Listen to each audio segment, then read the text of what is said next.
Welcome back to Tabletop Salt. I'm Ross, and today I'm going to look back at the Warhammer Fest 2022 online reveals. Now, we'll be focusing on the 40k part because that's what we play on the channel a lot, but I'm also going to look at the Horus Heresy because it proved quite popular, and it does have Space Marines, which makes it, kind of part of the area that we cover.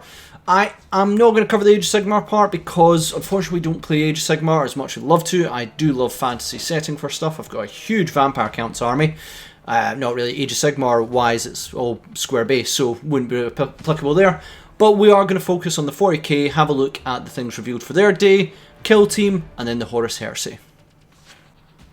First up, we are going to look at the Chaos Space Marines, or Chaos Mortals.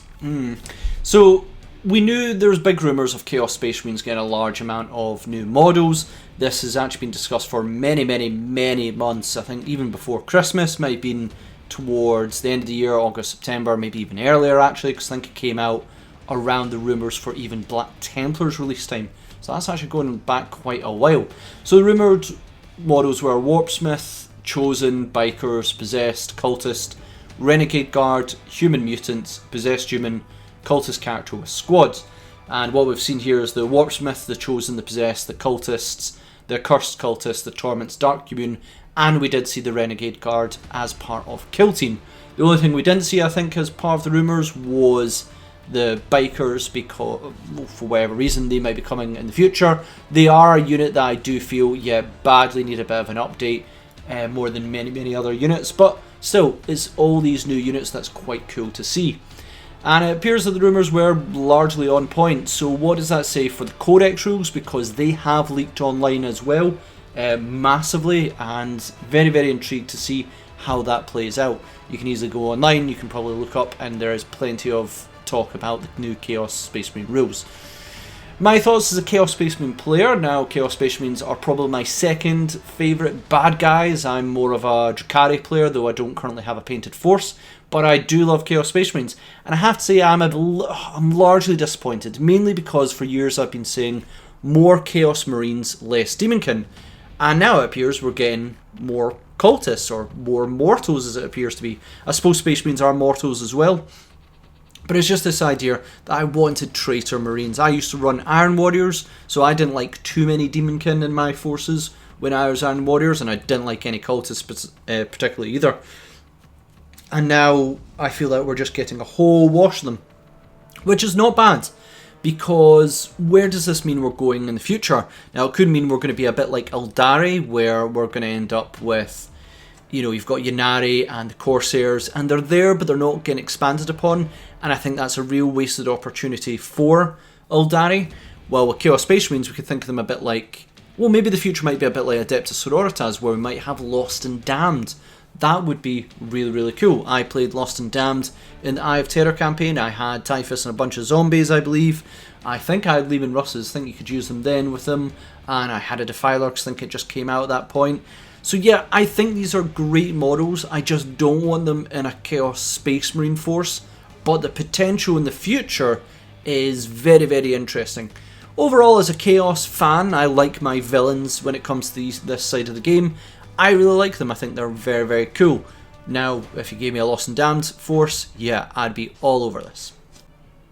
We then got some extra details on upcoming stuff that's coming for 40k, ironically a little bit more on the Chaos side as well. But we did see a model of the Squat Bike, which was nice. I largely prefer my reveals to be much bigger, maybe than what we're seeing in the Chaos side. So when we're getting these one or two models here and there, I think I'd prefer to see squads more than anything else. But yeah, it's nice to see. These guys will come when they come, but I really want to see a big units reveal, or an army reveal in general. But I suppose we'll see in time. The new Grand Tournament book, people were like, oh no, not more books, but there was some interesting changes discussed in how the game's going to work. So command points look like they're going to change. You're going to start the game with less, but you're going to gain more during the game. So if I think how it was maybe discussed is that you're looking at about 6 command points you roughly want to try and begin with at the start of the game, and then you might gain two every turn instead of 1. And that would be a very interesting change. It might mean that people aren't going to do mega turn 1s to try and wipe people out, or turn 2s. So yeah, it might even out the pace of the game, which I'm quite excited about. The other one is, of course, is points being free, which is very, very exciting. Now, they actually did points free, I believe, at the start of last year, January 2021. I think that was, they wanted to update a lot of the points for old models, etc. And yeah, they had them online for a while, then they removed it, and I thought it was a massive mistake. Really glad to see that happening, mainly because points are getting updated so quickly now. We had Custodes whose points, I think, got updated nearly day one. And that was really embarrassing, I have to say, for Games Workshop. So now the fact that you're hopefully going to have points online, you can just refer to them and they can update them at whim whenever they want, and we can easily refer to it. Great move, one should have been done a lot earlier. We then saw something that was also very rumoured, World Eaters. Now, they will not appear in the new Chaos Codex. They will get a white dwarf, probably just to tide people over until they get a full codex, which is going to be great. I do love World Eaters. Out of them, unpopular opinion maybe, out of them and Emperor's Children, I was probably more on the World Eater side, simply because World Eaters are a very aggressive force. It's like the most combat heavy chaos you can get, and I think that just is, compared to Thousand Suns and Death Guard, who are quite slow, these guys should be absolutely going across the field and ripping everything apart. And of course we might get Angron. So I don't think he was 100% confirmed, but it's more or less confirmed. Let's face it, if they don't bring Angron out, we would riot as World Eater fans. So I think that's a great way how they're doing it, is that they are discussing it. I think they're only discussing it because people will realise in the codex that they're not around. But it means that people know that they can, what they're essentially going to be preparing for. We know that this is going to happen, so we know that maybe we shouldn't buy any more of the Khorne Berserkers. They have been around for decades now, I believe at least over 20 years. And people might say, oh, we're not going to buy anymore. People might buy them because they know there's the last chance to, because they are going to get updated. But it just gives people an idea of how they're going to do future purchases. So great. Last thing was the Demon Prince. I love this Demon Prince model. I hated the most recent one. I believe I bought some of the old ones from way back, because I just love the sculpt so much better, but the new ones do look excellent. So I am delighted by that. Much improved model, plenty of options in there. Can't wait to buy a few and maybe paint them up in different legions. Maybe I need one for my Death Guard. Probably need some for one or for Thousand Suns, and certainly one for my generic Chaos Space Marine force.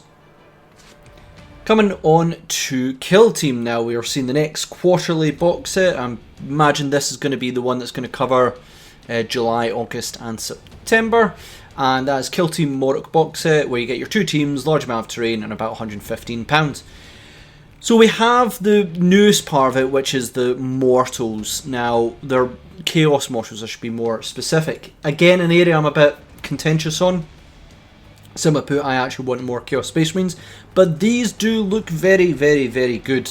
I do like them a lot. We have the Commissar and the Ogryn Bodyguard, which were part of Blackstone Fortress, one of the sort of upgrade sets you got for it on top of your game. And then Traitor Guard that appear to be really different, because there was Traitor Guards beforehand. These are different models, and they do look great. Now, one thing I'd say is that, are these going to be available in the Chaos Codex? I didn't see anything discussed about that, correct me if I'm wrong.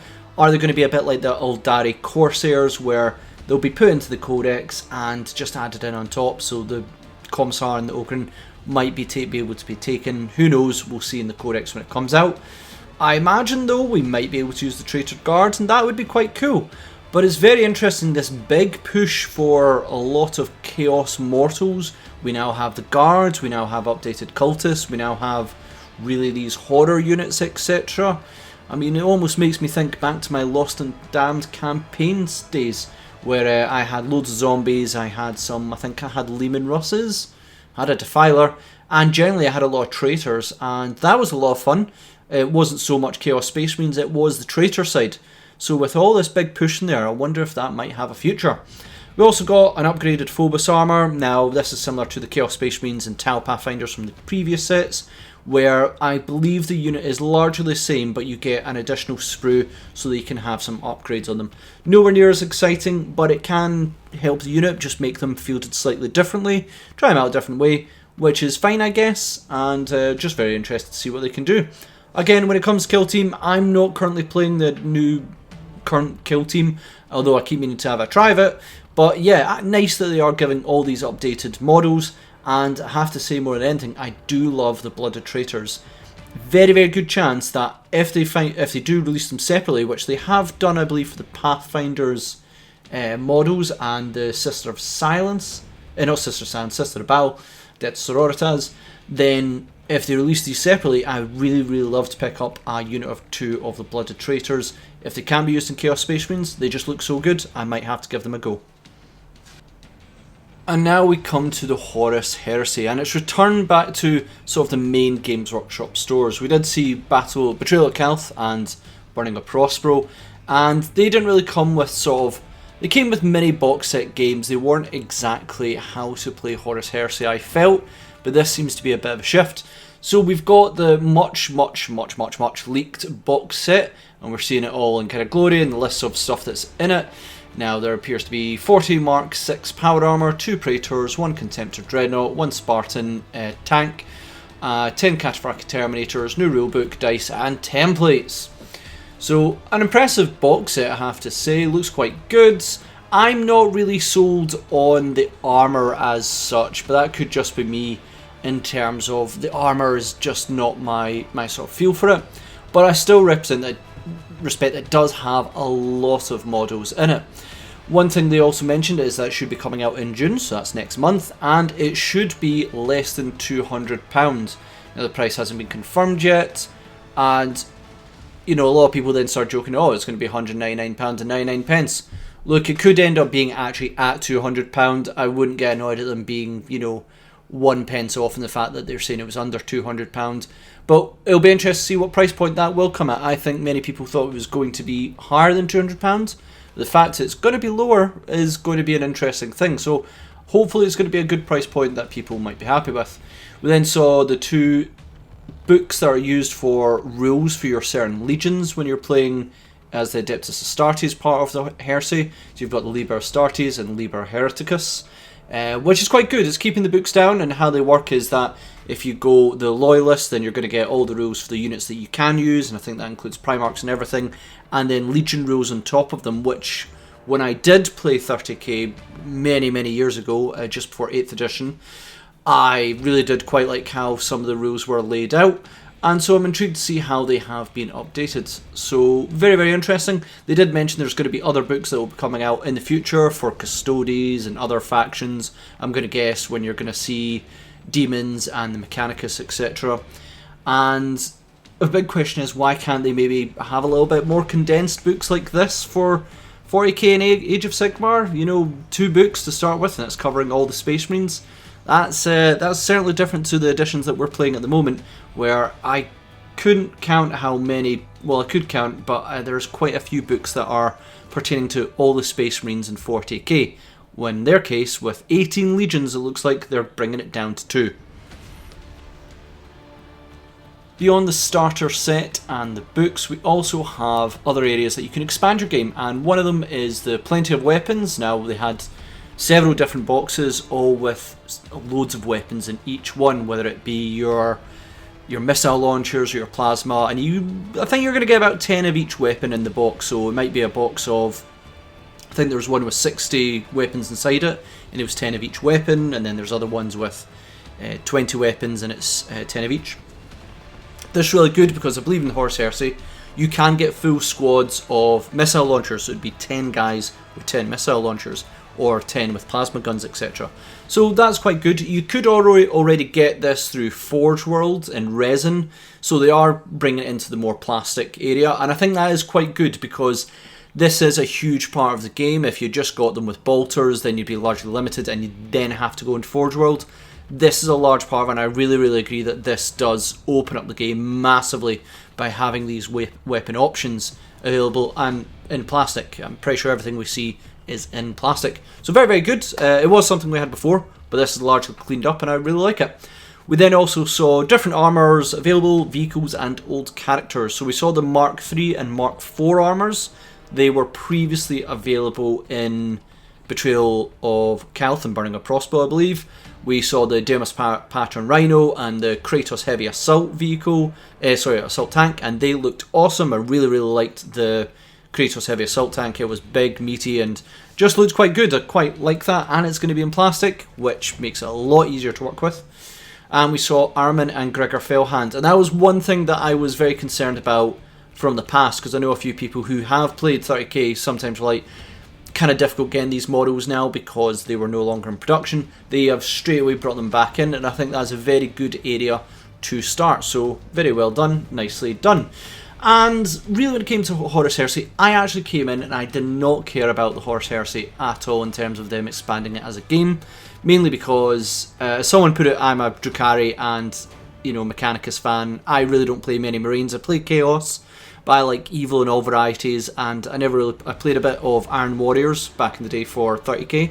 But this seems like a very good base starting point. It looks like a good starter set. There's plenty of options in terms of the weapons, etc. And I just think it's a good starting point. I'm very intrigued to see where it goes from here.